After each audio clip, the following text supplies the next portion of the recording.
Très chers internautes, c'est toujours avec beaucoup de joie que je partage ces quelques courts moments avec vous. Aujourd'hui, nous avons parlé de l'importance de réajuster notre connaissance de Dieu.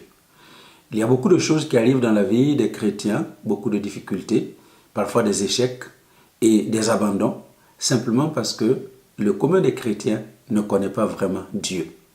Et pour connaître Dieu, il faut avoir une révélation personnelle.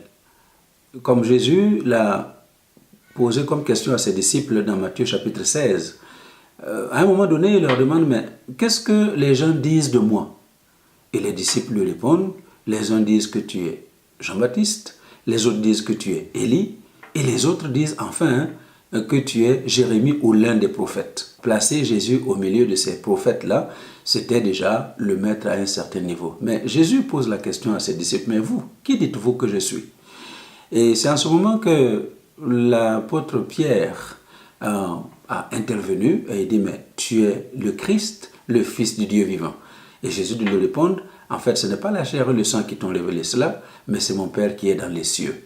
Autrement dit, ce n'est pas un esprit humain qui t'a révélé cette vérité, mais c'est mon Père qui est dans les cieux.